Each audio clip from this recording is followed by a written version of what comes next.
ಮತ್ತೊಮ್ಮೆ ಈ ಶತಮಾನದ ಮಾದರಿ ಹೆಣ್ಣು ಅಂದು ಇಂದು ಜುಗಲ್ಬಂದಿ ವಿಶೇಷ ಕಾರ್ಯಕ್ರಮಕ್ಕೆ ಮತ್ತೊಮ್ಮೆ ಸ್ವಾಗತ. ಅಂದು ಇಂದಿನ ಮಹಿಳೆಯ ಬಗ್ಗೆ ಮಾತಾಡ್ತಾ ಇದ್ವಿ. ಹೆಣ್ಣು ಹೆಣ್ಣಲ್ಲ, ಹೆಣ್ಣು ರಕ್ಕಸಿಯಲ್ಲ, ಹೆಣ್ಣು ಸಾಕ್ಷಾತ್ ಕಪಿಲ ಸಿದ್ಧ ಮಲ್ಲಿಕಾರ್ಜುನ ಅಂತ 12ನೇ ಶತಮಾನದಲ್ಲಿ ಶರಣರು ಹೇಳಿದ್ರು ಕೂಡ ಹೆಣ್ಣಿಗೆ ಸ್ತ್ರೀಗೆ ಪೂಜ್ಯನೀಯ ಭಾವನೆ ಇದೆ ಅನ್ನೋದೆಲ್ಲೋ ಒಂದು ಕಡೆ ಬರೀ ಪುಸ್ತಕದಲ್ಲಿ ಕಾಗದದಲ್ಲಿ ಮಾತ್ರ ಉಳಿದಿದೆಯಾ? ಇಂದಿನ ಮಹಿಳೆಗೆ ಆ ಒಂದು ಗೌರವ ಸಿಗ್ತಾ ಇದೆಯಾ? ಇದ್ರ ಬಗ್ಗೆ ಕೂಡ ನಾವು ಮಾತಾಡ್ತಾ ಇದ್ವಿ. ನಮ್ಮ ಮಾತನ್ನ ಮುಂದುವರಿಸ್ತೀವಿ. ಸುಧಾ ಅವರೇ, ಎಲ್ಲೋ ಒಂದು ಕಡೆ ಈ ಹೆಣ್ಣಿಗೆ ಸ್ವಾತಂತ್ರ್ಯ ಬರಬೇಕು, ನಾವು ಇಂಡಿಪೆಂಡೆಂಟ್ ಆಗಿ ಇರಬೇಕು ಅನ್ನುವಂಥ ಭಾವನೆ ಬಹಳಷ್ಟಿದೆ ಎಲ್ಲ ಹೆಣ್ಮಕ್ಳಲ್ಲೂ. ಈಗ ನೋಡ್ತೀವಿ, ಗಂಡ ಎಷ್ಟು ದಿನ ಅಂತ ಆಸರೆ ಕೊಡ್ತಾನೆ ಅನ್ನುವಂಥ ನಂಬಿಕೆನೂ ಕೂಡ ಕಳೆದು ಹೋಗಿದೆ. ಈಗ ಸ್ವಾತಂತ್ರ್ಯ ಅನ್ನೋದು ಅವರನ್ನೇ ಎಲ್ಲೋ ಒಂದು ಕಡೆ ಬೇಲಿಯಲ್ಲಿ ಸುತ್ತಾಕ್ತಾ ಇದೆಯಾ ಅಂತ? ಅಲ್ಲ, ಸ್ವಾತಂತ್ರ್ಯದ ಅರ್ಥ ಬೇರೆ, ಸ್ವೇಚ್ಛಾಚಾರದ ಅರ್ಥ ಬೇರೆ. ಸಂಸಾರದಲ್ಲಿ ನನಗೆ ಅಭಿಪ್ರಾಯ ವ್ಯಕ್ತಪಡಿಸುವ, ಆರ್ಥಿಕವಾಗಿ ಸಬಲಳಾಗುವ ಸ್ವಾತಂತ್ರ್ಯ ಬೇಕು, ಅಲ್ಲಿವರೆಗೆ ಓಕೆ. ಬಟ್ ನನಗಿಷ್ಟ ಬಂದಾಗ ನಾನಿರ್ತೀನಿ, ನಿನಗಿಷ್ಟ ಬಂದಾಗ ನೀನಿರು ಅಂದರೆ ಅದಾಗೋದಿಲ್ಲ. ಈಗ ಒಂದು ಸಣ್ಣ ಉದಾಹರಣೆ ಹೇಳ್ತೀನಿ. ಮುಂಚೆ ನಮ್ಮಲ್ಲಿ ಜಾಯಿಂಟ್ ಫ್ಯಾಮಿಲೀಸ್ ಅಂತ ಇತ್ತು, ಇವತ್ತಿಗೆ ಬಹಳ ಕಡಿಮೆ ಆಗಿದೆ ಆ ಸಂಖ್ಯೆ. ಹಳ್ಳಿಗಳ ಕಡೆ ಇತ್ತು ಅನ್ನೋದ್ರಲ್ಲೇ ಈಗಿಲ್ಲ ಅನ್ನೋದು ಗೊತ್ತಾಗ್ತಾ ಇದೆ, ಅಪರೂಪ. ನಾನು ಈ ಮಾತು ಹೇಳಿದಾಗ ಮೊನ್ನೆ ಯಾವುದೋ ಒಂದು ಕಿಟ್ಟಿ ಪಾರ್ಟಿಲಿ ಅವ್ರು ಯಾರೋ ಬಹಳ ಸೊಫಿಸ್ಟಿಕೇಟೆಡ್ ಆಗಿ ಡ್ರೆಸ್ ಮಾಡಿದ ಲೇಡಿ ಬಂದ್ಬಿಟ್ಟು, madam you know I mean joint family ಅಂದ್ಲು. ನಂಗೆ ಸಿಕ್ಕಾಪಟ್ಟೆ ಖುಷಿ ಆಗೋಯ್ತು. ವಾವ್, ದಟ್ಸ್ ಗ್ರೇಟ್, ನೀವು ಇನ್ನೂ ಜಾಯಿಂಟ್ ಫ್ಯಾಮಿಲಿ ಇದ್ದೀರಾ? ಹೌದಾ, ಯಾರ್ಯಾರು ಇದ್ದೀರಾ? ನಾನು ನನ್ನ ಹಸ್ಬೆಂಡ್ ಇಬ್ರು ಒಂದೇ ಮನೇಲಿ ಇದ್ದೀವಿ ಮೇಡಮ್. ಈ ತರ ನಾವು ಇಷ್ಟೊಂದು ಕೆಟ್ಟೋಗ್ಬಿಟ್ಟಿದ್ದಾರೆ ಅಂತ ಹೇಳಿ ನನ್ಗನ್ಸೋದು. ನಾವು ಅದಕ್ಕೆ ಸ್ವಾತಂತ್ರ್ಯ ಬೇಕು ನಿಜ, ಬಟ್ ಸ್ವಾತಂತ್ರ್ಯವನ್ನ ಯಾರು ಕೊಡ್ಬೇಕು? ಯಾರೋ ಯಾಕೆ ಕೊಡ್ಬೇಕು? ನಮ್ಮ ಸ್ವಾತಂತ್ರ್ಯ ನಾವು ಅನುಭವಿಸ್ತೀವಿ, ಅವನಾಗೆ ನಾವು ಒಂದು ಜೀವ. ಹಾಗಂತ ಇಬ್ಬರಿಗೂ ಕೂಡ ನಮ್ಮಿಬ್ಬರ ಜಗಳದಲ್ಲಿ, ನಮ್ಮ ಕುಟುಂಬದಲ್ಲಿ, ನಮ್ಮ ಮಕ್ಕಳಿಗೆ ಅನ್ಯಾಯ ಆಗ್ಬಾರ್ದು. ಇವತ್ತು ತುಂಬಾ ಸಫರ್ ಆಗ್ತಾ ಇರೋರು ಯಾರು ಅಂದ್ರೆ, ಗಂಡ ಹೆಂಡತಿಯ ಈಗೋ ಪ್ರಾಬ್ಲಮ್ ನಲ್ಲಿ ಮಕ್ಕಳು ಸಫರ್ ಆಗ್ತಾರೆ. ನಾವು ಮದ್ವೆ ಆದ ಕೂಡಲೇ ನನ್ನ ಪ್ರಕಾರ ಅದೊಂದು ಜಾಯಿಂಟ್ ಅಕೌಂಟ್ ಆಗುತ್ತೆ. ಐ ಹೋಗಿ ವಿ ಆಗ್ಬೇಕು ಅಲ್ವಾ? ನಾವು ಬಾಯಿನಲ್ಲಿ ವಿ ಅಂತೀವಿ, ಜಗಳ ಮಾಡುವಾಗ ನೋಡಿ ಅವನು ಲೇ ನಿಮ್ಮಮ್ಮ ಹಂಗಂದ್ರು ನಿಮ್ಮಪ್ಪ ಹಂಗಂದ್ರು ಅಂತಾನೆ. ಮದ್ವೆ ಆಗ 10 ವರ್ಷ ಆದ್ಮೇಲೆ ನಾವು ರೀ ನಿಮ್ಮಮ್ಮ ಹಂಗೆ ನಿಮ್ಮಪ್ಪ ಹಿಂಗೆ ಅಂತೀವಿ. ಎಲ್ಲಿವರೆಗೂ ನೀನು ನಾನು ಅಂತ ಇದು ಬರುತ್ತಲ್ಲ, ಈ ಈಗೋ ಪ್ರಾಬ್ಲಮ್, ನಾನು ಹೋಗಿ ನಾವು ಆಗೋವರೆಗೂ ಕೂಡ ಸಂಸಾರ ಸರಿ ಹೋಗೋದಿಲ್ಲ. ತುಂಬಾ ಜನ ಹೆಣ್ಮಕ್ಳು ಇವತ್ತು ಸಫರ್ ಮಾಡ್ತಾ ಇರೋದು ಈ ರೀತಿಯ ಸಮಸ್ಯೆಗಳಿಂದ. ಆಮೇಲೆ ತುಂಬಾ ಅವಳಿಗೆ ಎಲ್ಲ ರೀತಿಯ ಹೆರಾಸ್ಮೆಂಟ್ ಆಗ್ತಾ ಇದೆ. ಏನ್ ಮೇಡಮ್, ವರ್ಕ್ ಫೀಲ್ಡ್ ಅಲ್ಲಿ ಹೆರಾಸ್ಮೆಂಟ್ ಇಲ್ವಾ? ಬಹಳಷ್ಟು ಶೋಷಣೆಗೆ ಒಳಗಾಗ್ತಾಳೆ. ಹಿಂದಿನ ಮಹಿಳೆಯರ ಬಗ್ಗೆ ಒಂದು ಹೇಳಬೇಕಾದ್ರೆ ಬಹಳ ತಾಳ್ಮೆ ಇದೆ, ಬಹಳ ಸಹನ ಶಕ್ತಿ ಇದೆ ಅಂತ ಒಂಥರ ಗುಣ ಆಗಿತ್ತು.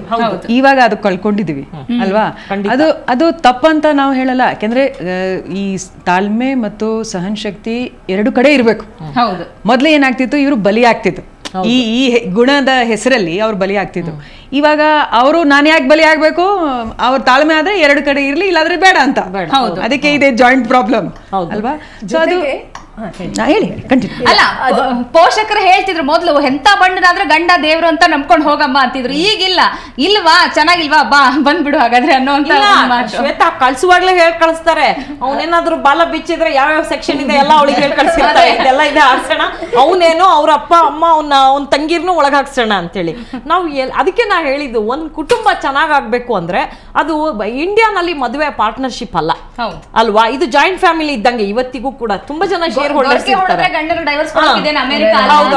ಅಯ್ಯೋ ಯಾವ್ದೋ ಒಂದು ಫಾಸ್ಟೆಸ್ಟ್ ಡಿವೋರ್ಸ್ ಅಂತೆ ಮೇಡಮ್. ನಾನು ಮೊನ್ನೆ ಓದ್ತಾ ಇದ್ದೆ, ಗಂಡನ ಸಹಿ ಅವಳ ಸೈನ್ಗಿಂತ ಉದ್ದಕ್ಕಿದೆ ಅನ್ಬಿಟ್ಟು ಅವಳು ಹೇಳಿದ್ಲಂತ, no is going to dominate ಅಂದ್ವಿ, ನಾನು ಇವನ್ ಜೊತೆ ಸಂಸಾರ ಮಾಡಲ್ಲ. ಅಯ್ಯೋ, ನಮ್ ದೇಶದಲ್ಲಿ ಈ ತರದೆಲ್ಲ ಕಲ್ಪನೆ ಕೂಡ ಮಾಡ್ಕೊಳಕ್ ಸಾಧ್ಯ ಇಲ್ಲ. ಬಟ್ ಅದು ಸರಿ ಅಂತ ನನ್ಗೆ ಅನ್ಸೋದಿಲ್ಲ. ಹೌದು ಅಲ್ವಾ? ನಮ್ಮಲ್ಲಿ ಎಲ್ಲೋ ಒಂದ್ ಕಡೆ ವ್ಯವಸ್ಥೆ ನಾವು ಬದಲಾಯಿಸ್ಕೋಬೇಕು ಅನ್ನೋದಾದ್ರೆ ಮೊದ್ಲು ನಮ್ಮ ಬಗ್ಗೆ ನಾವು ಗೌರವ ಬೆಳೆಸ್ಕೋಬೇಕು ಅನ್ಸುತ್ತೆ. ಮತ್ತು ನಮ್ಮ ಸ್ವಾತಂತ್ರ್ಯ ಏನಿದೆ, ನಮ್ಮ ಇತಿಮಿತಿಗಳೇನಿದೆ, ಎರಡು ನಮಗೆ ಗೊತ್ತಾಗ್ಬೇಕು. ಇತಿಮಿತಿಗಳಂದಾಗ ನಿಜಕ್ಕೂ ಇತಿಮಿತಿಗಳನ್ನ ಅರಿತರೆ ಬಹುಶಃ ಇಷ್ಟು ಶೋಷಣೆಗಳಾಗಲ್ಲ. ಮೋರ್ ದನ್ ದಟ್ ನಾವು ಎಲ್ಲೋ ಸಹನಶೀಲರು ಅಂತ ಅದು ನಮ್ಮನ್ನು ಡಾಮಿನೇಟ್ ಮಾಡಿದೆ ಅಂತಹ ಹೊಗಳಿಕೆಗಳು. ಆ ಡಾಮಿನೇಟ್ ಇಂದಾನೆ ನಾವು ಎಲ್ಲೋ ಅಂತ ಗುಣಗಳು ನಮ್ಮಲ್ಲಿ ಇರಬೇಕು, ಒಳ್ಳೆಯವಳು ಅಂತ ಅನ್ಸ್ಕೊಳ್ಬೇಕು. ಬರದಲ್ಲಿ ನಮ್ಮ ಸ್ವತಂತ್ರವನ್ನು ನಾವೆಲ್ಲೋ ಬಲಿ ಕೊಡ್ತಿದೀವಿ ಅಂತ ಅನ್ಸುತ್ತೆ. ನಾನು ಹೊಡೆದಾಗ ಹೊಡ್ಸ್ಕೋಬೇಕು, ನೀನಂದ್ರೆ ನನ್ನ ಮಕ್ಕಳ ನೇರ ಮಿಷಿನ್ ಅಡ್ಗೆ ಮಾಡ ಅಂತ ಕೆಲಸ ಇಷ್ಟಕ್ಕೆ ಅಂತ ನಾವು ಅನ್ಕೊಂಡು ಯಾರು ಅಡ್ಜಸ್ಟ್ ಮಾಡ್ಕೊಂಡಿರ್ತಾರೋ ಅವ್ರು ಸಹನ ಮೂರ್ತಿ. ಇದನ್ನ ಯಾರು ಮೆಟ್ಟಿ ನಿಲ್ತಾರೋ ಅವ್ರಿಗೆ ಬೇರೆ ತರ ಒಂದ್ ಹೆಸರು ಬ್ರ್ಯಾಂಡ್ ಮಾಡೋದು, ಗಂಡು ಬೀರಿ ಬರೋದು ತಂದೆ ತಾಯಿಯಿಂದ ತಾನೇ. ನಮ್ಮ ತಂದೆ ತಾಯಿ ಏನ್ ಮಾಡ್ತಾರೆ, ಅವರಿಬ್ಬರಲ್ಲಿ ಎಷ್ಟು ಸಹನಶೀಲತೆ ಇದೆ, ಅಥವಾ ಹೊಂದಾಣಿಕೆ ಇದೆ, ಅಥವಾ ಪರಸ್ಪರವಾಗಿ ಒಂದು ಗೌರವ ಇದೆ, ಅದನ್ನ ಇಂದಿನ ಮಕ್ಕಳು ಕೂಡ ನೋಡ್ತಾ ಇರೋದು. ಅದು ಹೆಣ್ಮಕ್ಳಾಗ್ಲಿ ಗಂಡು ಮಕ್ಳಾಗ್ಲಿ ಇಲ್ಲ, ಎಲ್ಲಾ ಫ್ಯಾಮಿಲಿಲೂ ಅದು ಅಪ್ಲಿಕಬಲ್ ಆಗಲ್ಲ. ಯಾಕಂದ್ರೆ ನಾನು ಹೇಳೋದು, ತಂದೆ ತಾಯಿ ಎಷ್ಟೋ ಜನ ತುಂಬಾ ಒಂದು ಸಂಪ್ರದಾಯ ಮತ್ತೆ ಒಂದು ಸಂಸ್ಕೃತಿಲಿ ಬೆಳೆದಿರೋರ್ ಮಕ್ಕಳು ಕೂಡ ಇವತ್ತು ಆ ಲಿಮಿಟ್ ಔಟ್ಸೈಡ್ ಎಕ್ಸ್ಪೋಜರ್ ಬಹಳ ಇದೆ. ಅದು ಏನಂದ್ರೆ ಅತಿಯಾದ ರಿಸ್ಟ್ರಿಕ್ಷನ್ ಮಾಡಿದಾಗ ಹೊರಗಡೆ ಬಿಟ್ರೆ ಒಂದು ಅದೊಂದೇ ಅಲ್ಲ ಕಾಲೇಜ್ಗಳಲ್ಲಿ ಸ್ಕೂಲ್ಗಳಲ್ಲಿ ಇವತ್ತು ಇರೋಂತ ದಾರಿಗಳು ಅವತ್ತಿನ ಎಕ್ಸ್ಪೋಜರ್ ಮಕ್ಕಳಿಗೆ ತಾಯಿ ತೊಡೆ ಮೇಲೆ ಕೂರಿಸ್ಕೊಂಡು ಕತೆ ಹೇಳೋಳು, ಚಂದಕ್ಕಿ ಮಾಮನ್ ತೋರ್ಸೋಳು, ತುತ್ತಿನ್ಸೋಳು. ಇವತ್ತು ನಮ್ಮ ಮಕ್ಕಳು ಇಂಟರ್ನೆಟ್ ನೋಡ್ತಾರೆ, ಕಂಪ್ಯೂಟರ್ ನೋಡ್ತಾರೆ, ನೋಡಬಾರದನ್ನೆಲ್ಲ ನೋಡಬಾರದ ವಯಸ್ಸಲ್ಲಿ ನೋಡ್ತಾ ಇದ್ದಾರೆ ಅವರು. ಆ ಟೂ ಮಚ್ ಆಫ್ ಎಕ್ಸ್ಪೋಜರ್. ನಾವು ಅವ್ರಿಗೆ ಟೈಮ್ ಕೊಡಕ್ ಆಗ್ತಿಲ್ಲ, ನಾವು ಅವ್ರಿಗೆ ದುಡ್ಡು ಕೊಡ್ತಾ ಇದೀವಿ, ನಾವು ಅವ್ರಿಗೆಲ್ಲ ಲಕ್ಸುರಿ ಕೊಡ್ತಾ ಇದೀವಿ. ಸ್ಕೂಲ್ ಮಕ್ಕಳನ್ನ ಮೊನ್ನೆ ಯಾವತ್ತೋ ನಿಮ್ ಚಾನಲ್ ಅಲ್ಲೇ ತೋರಿಸ್ತಾ ಇದ್ವಿ, ಊಕ ಸೇರ್ತಾ ಇದ್ವಿ.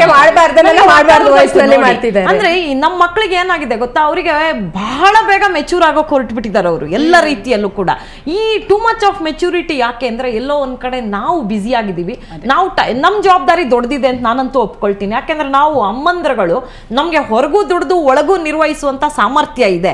ಆದ್ರೆ ಅದನ್ನ ನಾವು ಇನ್ನೊಂಚೂರು ಚೆನ್ನಾಗಿ ಮಾಡ್ಕೊಂಡು ಹೋದ್ರೆ ಬಹುಶಃ ಅಪ್ಪಂದ್ರ ಮೇಲೆ ಜವಾಬ್ದಾರಿ ಹಾಕೋಕ್ಕಿಂತ ನಾವೇ ಇನ್ನೊಂಚೂರು ದೊಡ್ಡ ಜವಾಬ್ದಾರಿ ತಗೊಂಡು ಇನ್ನೊಂಚೂರು ನಮ್ಮ ಮಕ್ಕಳ ಬಗ್ಗೆ ಅಕ್ರೆ ತೋರಿಸಿ ಕ್ವಾಲಿಟಿ ಟೈಮ್ ಏನಿದೆ ಅದನ್ನ ನಮ್ಮ ಮಕ್ಕಳಿಗೆ ಕೊಟ್ರೆ ಮೋಸ್ಟ್ಲಿ ಇಷ್ಟೊಂದು ಹಾದಿ ತಪ್ಪಲ್ಲ. ಇಲ್ಲ ನೋಡಿ, ನಂದು ಪರ್ಸನಲ್ ಹೇಳ್ತೀನಿ. ನನಗೆ ನನ್ನ ಅಪ್ಪ ಸುತ್ತಾಗ ನನಗೆ 5 ವಯಸ್ಸಿಲ್ಲ. ನಮ್ಮ ಮನೇಲಿ ನಮ್ಮ ಅಮ್ಮನ 4 ಜನ ಹೆಣ್ಮಕ್ಳು, ನಾನು 3ನೇಳು, ನನ್ನ ತಂಗಿ ನನಗಿಂತ 4 ವರ್ಷ ಸಣ್ಣವಳು. ನಮ್ಮ ಅಪ್ಪ ಸತ್ತಾಗ ಅವಳು ಇನ್ನೂ ಹಾಲು ಕುಡಿಯೋ ಮಗು. ಮತ್ತು ನಮ್ಗೆ ಯಾರು ಗಂಡು ಮಕ್ಕಳಿಲ್ಲ ನಮ್ಮ ತಾಯಿಗೆ. ನಮ್ಮ ತಾಯಿ ಹೊರಗಡೆನೂ ದುಡ್ದು ಮತ್ತು ನಮ್ಮ 4 ಜನಕ್ಕೂ ತಂದೆ ತಾಯಿ 2 ಪ್ರೀತಿ ಕೊಟ್ಟಿದ್ದಾರೆ. ನಾನು ಅದ್ರ ಬಗ್ಗೆ ಇವತ್ತು ತುಂಬಾ ಹೆಮ್ಮೆ ಪಡ್ತೀನಿ, ನನಗೆ ಅಂಥ ತಾಯಿ ಸಿಕ್ಕಿದ್ದಾರೆ ಅಂತ.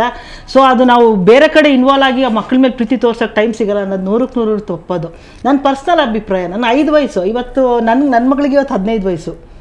ಅದರಿಂದ ಇವತ್ತಿಗೂ ನಮ್ಮ ಅಮ್ಮನ ಒಂದು ಅವ್ರನ್ನ ನಡ್ಕೊಂಡಿದ್ದ ರೀತಿ, ಅವ್ರದ್ದು ಹೊರಗಡೆನೂ ದುಡ್ದು ಒಳಗಡೆನೂ ನಮ್ಮನ್ನೆಲ್ಲ 4 ಜನ ಹೆಣ್ಮಕ್ಳು ಇವತ್ತು ಎಲ್ಲರೂ ಒಳ್ಳೆ ಪೊಸಿಷನ್ ಅಲ್ಲ. ಆ ತರ ಅಮ್ಮನ ಬಗ್ಗೆ ನಿಜವಾಗಿ ಯಾಕೆ ಗೊತ್ತಾ, ನಾನು ಒಪ್ಕೊಳ್ತೀನಿ. ಕವಿ ತುಂಬಾ ಚೆನ್ನಾಗಿ ಒಂದ್ ಕಡೆ ಬರೀತಾರೆ, ಒಬ್ಬ ರೋಗಿಯ ಹೆಂಡತಿಗೆ ನಿದ್ದೆ ಉಂಟೆ ಪಾಪ, ರೋಗಿಯ ಗಂಡನಿಗೆ ನಿದ್ದೆ ಉಂಟೆ ಪಾಪ, ಸಾಗಿದವು ಚಿಂತೆಗಳು ಒಂದರ ಮೇಲೊಂದು, ಹೇಗಿದೆಯೋ ಮುಖ ಬಣ್ಣ 2ನೇ ಉಳ್ದು ಅಂತ. ಅವಳು ಇನ್ನೂ ಬದುಕಿರುವಾಗ್ಲೇ ಇವನಾಗ್ಲೇ ಸೆಕೆಂಡ್ ಯಾರು ಬರ್ತಾಳೋ ಅಂತ ಯೋಚನೆ ಮಾಡ್ತಿರ್ತಾನಂತೆ. ಅಂದ್ರೆ ಒಬ್ಬ ತಾಯಿ ಗಂಡ ಸತ್ರೆ 10 ಮಕ್ಳಿದ್ರು ಅವಳು ಕೂಲಿ ನಾಲಿ ಮಾಡಿ ಮನೆ ಕೆಲಸ ಮಾಡಿ ಮಕ್ಳನ್ನ ಸಾಕ್ತಾಳೆ. ಅದಕ್ಕೆ ಅವಳು ಗ್ರೇಟ್ ಆಗೋದು. 10 ಮಕ್ಳು ಒಂದಮ್ಮನ್ ಸಾಕಲ್ಲ, ವೃದ್ಧಾಶ್ರಮ ಕಳಿಸ್ತಾರೆ ಅಲ್ವಾ. ಆದ್ರೂ ಬದಲಾವಣೆ ಆಗ್ತಾ ಇದೆ ಅಲ್ಲ, ಬೇಡ ಆದ್ರೂ ಬದಲಾವಣೆ ಆ ರೀತಿ ಆಗ್ತಾ ಇದೆ. ಇಂದಿನ ಹೆಣ್ಮಕ್ಳಿಗೆ ಇದು ಒಂದು ಶೋಷಣೆಗೂ ಅದು ಬಹಳ ದೊಡ್ಡ ಕಾರಣ ಆಗ್ತದೆ. ನೀವು ಒಬ್ಬ ಅಧಿಕಾರಿ ಆಗಿದೆ ಮೇಡಮ್, ಬಹಳಷ್ಟು ಉದಾಹರಣೆಗಳು ನೋಡ್ತಿರ್ಬೋದು ನೀವು ದಿನ ಬೆಳಗಾದ್ರೆ ಯಾವ ರೀತಿ ಶೋಷಣೆಗಳು ನಡೆಯುತ್ತೆ ಅಂತ. ಏನ್ ಅನ್ಸುತ್ತೆ ನಿಮಗೆ ಇದು ಕಾರಣಗಳು? ವಿಶೇಷವಾಗಿ ಈಗ ಹೆಚ್ಚಿನ ಅದೇ ಹೇಳಿದೀವಲ್ಲ, ಅವಕಾಶಗಳು ಬಂದಾಗ ಅದು ಶಿಕ್ಷಣ ಕ್ಷೇತ್ರದಲ್ಲಿ ಇರ್ಬೋದು ಅಥವಾ ಕಾರ್ಯಕ್ಷೇತ್ರದಲ್ಲಿ ಇರ್ಬೋದು, ಅವರು ಹೊರಗಡೆ ಬರ್ತಾರೆ, ಈಕ್ವಲ್ ಆಗ್ತೀವಿ ಅಂತ, ಸಮಾನವಾಗಿ ಆಗ್ತೀವಿ ಅಂತ ಎಲ್ಲ ರೀತಿ ಅವರು ಒಂಥರ ಹೆಜ್ಜೆ ಹಾಕ್ತಾರೆ. ಆದ್ರೆ ಪುರುಷರಿಗಿಂತಲೂ ನಾವೇನು ಕಡಿಮೆ ಇಲ್ಲ ಅಂತ ಆ ಒಂದು ಧೈರ್ಯದಿಂದ ಬರ್ತಾರೆ. ಆದರೆ ಸುತ್ತಮುತ್ತದಲ್ಲಿ ಏನು ವಾತಾವರಣ ಹೇಗಿದೆ, ಜನರು ಬೇರೆಯವರು ಯಾವ ರೀತಿ ಅವರು ವರ್ತನೆ ಮಾಡ್ತಾರೆ, ಅದು ಈಡೇರಿಸೋದಿಲ್ಲ ಆ ಒಂದು ಭಾವನೆ, ಆ ಒಂದು ಧೈರ್ಯ. ಮಾತ್ರವಲ್ಲ, ಕೆಲವೊಮ್ಮೆ ಅದನ್ನು ರಾಂಗ್ ಇಂಟರ್ಪ್ರಿಟೇಷನ್ ಮಾಡ್ತಾರೆ. ಇವರು ಬಹಳ ಬೋಲ್ಡ್ ಇದ್ದಾರೆ, ಅವರು ಹಂಗೆ ಇರಬಹುದು ಹಿಂಗೆ ಇರಬಹುದು ಅಂತ ಹೇಳಿ ಆ ಶೋಷಣೆಗೆ ಬಹಳ ದೊಡ್ಡ ಸರ್ಟಿಫಿಕೇಟ್ ಕೊಟ್ಟಂಗಾಯ್ತು. ತುಂಬಾ ಈಸಿಯಾಗಿ ಸಿಗೋ ಅಂಶ ಅಂದ್ರೆ ಕ್ಯಾರೆಕ್ಟರ್ ಅಸಾಸಿನೇಷನ್. ಏನು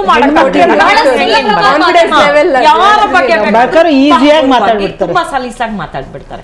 ಬಟ್ ನನ್ಗನ್ಸುತ್ತೆ ಈ ಡ್ರೆಸ್ ಕೋಡ್ ಬಗ್ಗೆನು ಒಂಚೂರು ನಾವು ಗಮನ ಹರಿಸ್ಕೋಬಹುದೇನೋ ಅಂತ. ಅಂದ್ರೆ ಅದು ವೈಯಕ್ತಿಕ ವಿಚಾರ. ಹೆಣ್ಮಕ್ಳು ನೀನ್ ಇದೇ ಬಟ್ಟೆ ಹಾಕೋಬೇಕು ಅಂತ ಇವತ್ತು ಯಾರು ಹೇಳೋ ಸ್ಥಿತಿಗಳಿಲ್ಲ, ಹೇಳಿದ್ರೆ ಯಾರು ಕೇಳೋ ಸ್ಥಿತಿ ಇಲ್ಲ. ಆದ್ರೆ ತುಂಬಾ ಅತ್ಯಾಚಾರಗಳು ಜಾಸ್ತಿ ಆದಾಗ, ಸೆಕ್ಷುವಲ್ ಹೆರಾಸ್ಮೆಂಟ್ ಜಾಸ್ತಿ ಆದಾಗ ಎಲ್ಲೋ ಒಂದ್ ಕಡೆ ತುಂಬಾ ಪ್ರೊವೊಕೇಟಿವ್ ಆಗಿ ಡ್ರೆಸ್ ಮಾಡ್ಕೊಳ್ಳೋದು ಕೂಡ ಅದಕ್ಕೆ ಕಾರಣ ಆಗುತ್ತೇನೋ. ಈಗಿನ ಹೆಣ್ಮಕ್ಳಂದ್ರೆ ಏನ್ ಅನ್ಕೊಂಡಿದ್ದಾರೆ, ಲೈಫ್ ಸ್ಟೈಲ್, ಒಂದು ಆಧುನಿಕತೆ, ಒಂದು ಸ್ವತಂತ್ರ ಅನ್ನೋದಂದ್ರೆ ಅದು ಫ್ಯಾಷನ್ ಅಲ್ಲೇ ಬರ್ಬೇಕು ಹೊರಗಡೆ ಅನ್ನೋಂಥದ್ದು ಅಲ್ಲ. ಫ್ಯಾಷನ್ ಅಂದ್ರೆ ನಾವು ಎಕ್ಸ್ಪೋಸ್ ಮಾಡೋದು ಅಂತ ಅನ್ಕೊಂಡಿದ್ದಾರೆ ಹೆಣ್ಮಕ್ಳು. ಅಲ್ಲ, ಆಮೇಲೆ ಎಲ್ಲವೂ ಕೃತಕ. ಶ್ವೇತಾ, ನನ್ನ ಮಗಳು ಪಿಜ್ಜಾ ಕೊಡ್ಸು ಅಂದ್ಲು ಒಂದಿನ. ಪಿಜ್ಜಾ ಇದು ಫಸ್ಟ್ ಟೈಮ್ ಹೋದೆ ನಾನು.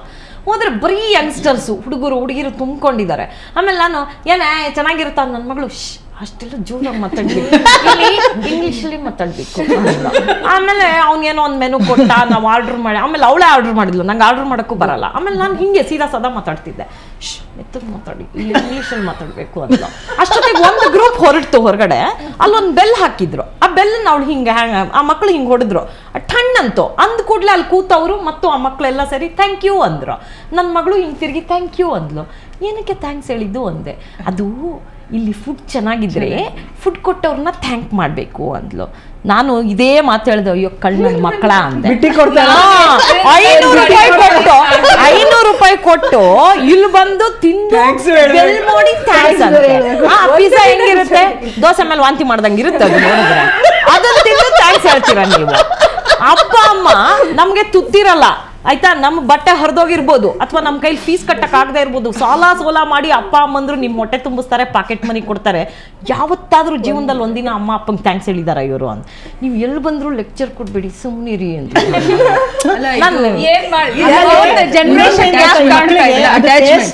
ಅಟ್ಯಾಚ್ಮೆಂಟ್ ಕಡಿಮೆ ಆಗ್ತಾ ಇದೆ ತುಂಬಾ ಮೇಡಮ್. ಅಟ್ಯಾಚ್ಮೆಂಟ್ ನಾವು ವೆಸ್ಟರ್ನ್ ಕಂಟ್ರೀಸ್ ಬಗ್ಗೆ ಮಾತಾಡ್ತಿದೀವಲ್ಲ, ಡೈವೋರ್ಸ್ ರೇಟ್ ಬಹಳ ಇದೆ, ಹೀಗಿದೆ, ಸಿಂಗಲ್ ವಿಮೆನ್ ಅಂತ 20 ವರ್ಷ ಹಿಂದೆ ಕೇಳ್ತಿದೀವಿ. ಅದೀಗ ಇಲ್ಲಿ ಬರ್ತಾ ಇದೆ. ಈ ತಂದೆ ತಾಯಿ ಎಷ್ಟು ಪ್ಯಾಂಪರ್ ಮಾಡಿದ್ರು ಅಟ್ಯಾಚ್ಮೆಂಟ್ ಇಲ್ಲ ಈಗ. ಹಣ, ಲಕ್ಸುರಿ, ಫೆಸಿಲಿಟೀಸ್, ಸ್ಟೇಟಸ್ ಎಲ್ಲದಕ್ಕೂ ಅಟ್ಯಾಚ್ಮೆಂಟ್ ಇದೆ. ಆದ್ರೆ ಅಪ್ಪ ಅಮ್ಮ ದುರಂತ ಅದು. ಆಮೇಲೆ ಅದು ಬರೀ ಹೆಣ್ಮಕ್ಳಿಗೆ ಅಲ್ಲ, ಅದು ಎಲ್ಲರಿಗೆ ಇದೆ. ಅಲ್ಲ, ನಾನು ಅದೇ ಅಬ್ಸರ್ವ್ ಮಾಡ್ತಾ ಇದ್ದೆ. ಸ್ಕೂಲಿಗೆ ಹೋಗಿ ಬಂದ್ ನಮ್ಮ ಮಕ್ಕಳು ಚಿಕ್ಕವ್ರು ಇರ್ತಾ ನಮ್ ಸೆರೆ ಇಟ್ಕೊಂಡು ಇವತ್ತು ನಮ್ ಸ್ಕೂಲಲ್ಲಿ ಏನಾಯ್ತು ಗೊತ್ತಾ ಅಮ್ಮ ಅಂತ ನಮ್ಮ ಕತೆ ಹೇಳೋರು. ಆ ಮಕ್ಕಳು ಟೀನೇಜರ್ಸ್ ಆಗ್ತಿದ್ದಂಗೆ ನೀ ಸುಮ್ನಿರಮ್ಮ ನಿಂಗ್ ಗೊತ್ತಾಗಲ್ಲ ಅಂತಾರೆ. ಯಾವ ಮಕ್ಕಳು ನಮ್ಮ ಸೆರಗಿಟ್ಕೊಂಡ್ ಕತೆ ಹೇಳ್ದವ್ರು ಟೀನೇಜ್ ಬಂದ್ ಕೂಡಲೇ ನಮಗೆ ಜನರೇಷನ್ ಗ್ಯಾಪ, ನಿಂಗ್ ಗೊತ್ತಾಗಲ್ಲ ಸುಮ್ನಿರು. ಫೋನಲ್ಲಿ ಮಾತಾಡ್ತಾರೆ, ನೀವು ನೋಡಿ ಮೇಡಮ್, ಮೊಬೈಲ್ ನಲ್ಲಿ ಹುಡುಗರು ಗಂಟೆಗಟ್ಲೆ ಮಾತಾಡ್ತಾರೆ, ಏನು ಕೇಳ್ಸಲ್ಲ. ಒಂದ್ ಗಂಟೆ ಕೂತಿರಿ. ನೀವು ನಿಮ್ಮ ಅಮ್ಮಗೆ ಯಾವತ್ತೂ ಹೇಳಿದ್ದೀರಾ ಏನು ಗೊತ್ತಿಲ್ಲ ಅಂತ? ಖಂಡಿತ ನಮ್ಮ ಅಮ್ಮನ ಜೊತೆಗೆ ಎಲ್ಲವನ್ನ ಹಂಚ್ಕೋತಿದ್ದೆ. ಆಮೇಲೆ ನಾನು ಅವಾಗ ಡಿಬೇಟ್ಗೆಲ್ಲ ಹೋದ್ರೆ ನಮ್ಮಮ್ಮ ನಾನು ಇವತ್ತು ಭಾಷಣಕಾರಳಾಗಿದ್ದ ನಮ್ಮಮ್ಮ ಅಪ್ಪನಿಂದ. ನಮ್ಮಮ್ಮ ಏನ್ ಬಾಳ ಓದಿರ್ಲಿಲ್ಲ.